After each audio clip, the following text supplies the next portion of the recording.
So hey, Stony Smith, also known as 014 from Selection 17. Just going to talk about a couple of the superficial bag tweaks that I have on the outside of my ruck as well. When my traps were dying, this is a non-adjustable waist belt, so I adjusted it before I left, cinched it nice and tight, worked with the jacket on. I can keep it at this position, and it was great. So when my traps are dying, I can let these off almost completely, and my bag just stays on my waist, and I can still walk up and down the mountain. It was fine. So it really gave me an opportunity to let my traps breathe and rest while I was still walking. They were on, just really holding my back there, or holding it on my back, but half the time they were loose. The other thing, I left these carabiners here just to put my thumbs in, somewhere to hold on to. It was either here, or after my hammies burned out, they were in my pockets, pushing my thighs as I walked up and down.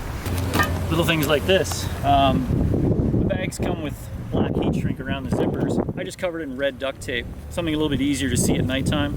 I always try to put my zippers at the dead top, and obviously closed in this one. But it allows me to see it. Same thing, these ones here are usually in the middle as well. So everything's in the center, so whenever I close it, it's always in the center. Make sure my zippers are lubed. As soon as the sand gets in there, it's not gonna matter anyway, you're gonna be fighting it. So if you have a very tight bag and everything's starting getting wet and you're crammed for time and you're jamming stuff in there, it's not gonna close right, you're gonna be fighting it.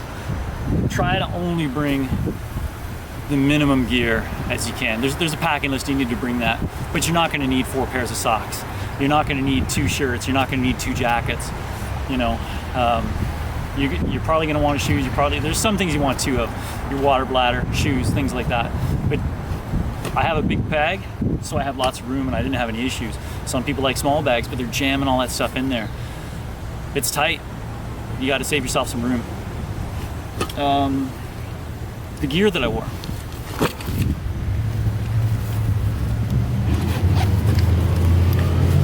So PT test, a lot of people wear Rangers. For me, the Rangers bother me because they got the liner. I like my thighs just as much as the next guy, but when I got, you know, a compression style short or long underwear and I got a liner on top of that, the Rangers don't work. So I just wear super loose black fitting shorts, nothing, junk. If I lose them, who cares? I also don't wear compression underwear, undergarments, because I found it from the first one that when the sand gets in there and you got a compression pair of shorts on, the sand doesn't come out. So I wear something semi-loose fitting, just Under Armour, underoos, whatever you want to call them. And water goes in, sand comes in, sand comes out, no problem. I also don't use any sort of crotch lube, anything Vaseline, anything, because the sand sticks to it. You can't get it out once it's in there, so forget it. Shirt. So this is the actual shirt that I wore for the entire event. It's fine. I only needed one. Like I said, I just had to rip that open to get it over my head a couple times, but the shirt's fine. How many shirts do I need? Just one.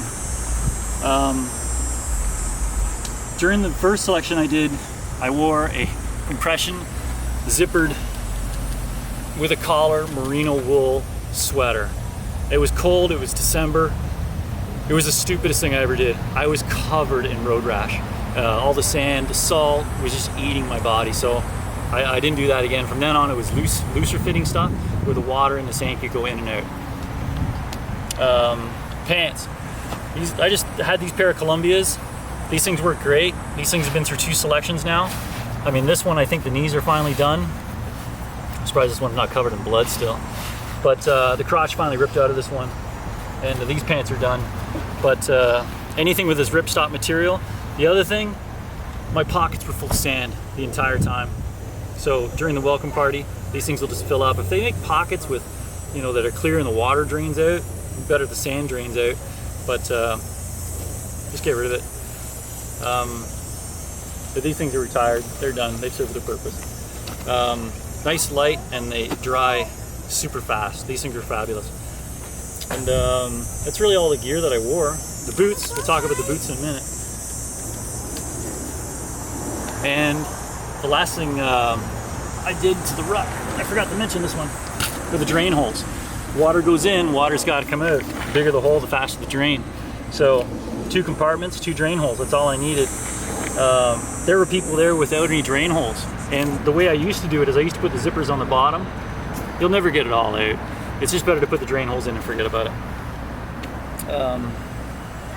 That's really it for the ruck. It doesn't have to be rocket science. Just make it work. The more you ruck with, you know, put everything you think you're gonna need in your ruck. Go train over and over and over again. Only use the things in your ruck, and then you'll start to realize that you only need a bunch of, you know, a bunch of small things. Don't have to bring everything on the kit list. The other thing, I'll show you the weight too. So this was as I showed up.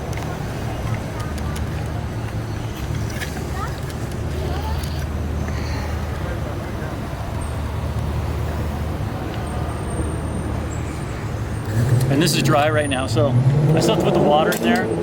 The only thing I don't have in my bag right now is my Nalgene. It got smashed, it's done. I need to get a new one. But most important part of my kit, my boots. These are Rocky boots. These are called RLWs, Rocky Lightweights. They have they're very similar to the C4Ts, very light uppers, but they have treads, unlike the other one, the C4Ts, where they're just smooth. So needed these kind of mounts. They drain water really, really well. I made a couple mods to them, and that was this. So you've got the stock factory drain holes, but I added 2 more right up in the front there, and that's beneath the sole. So every time I stepped, it would squish the water out that a little bit faster, and I didn't have a problem with you know, water being in my boots or sand in my boots. You know, this one has a metal screen behind it. These ones didn't, but it didn't matter.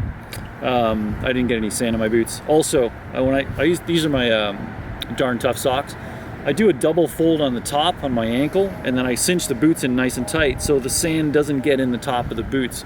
So I didn't have any problem with sand in my feet whatsoever. I don't use any foot lube, tape, anything. I just deal with it. I find sweat is the best lube, so I just go with that. Not much to talk about the boots. I will talk about this though.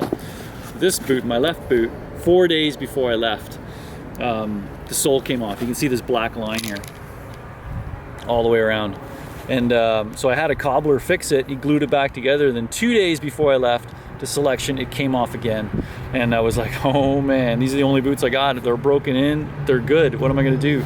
So I cut it off completely, cleaned off all the old glue, got rid of everything, and then used 3M windshield urethane. It withstands heat, super flexible, and thank God it worked. I didn't need my backup pair, and they held fine, and they're still holding. This is the first time this has happened to me. I've used lots of Rocky boots, I love them, and it didn't happen to the other boot. I still love it. It's like walking on a cloud, although my feet still hurt putting them in here right now, so I'm not putting them on anytime soon. And that's it for my gear. Thanks for checking me out, or checking my stuff out anyway, checking my bag out and my boots. Good luck.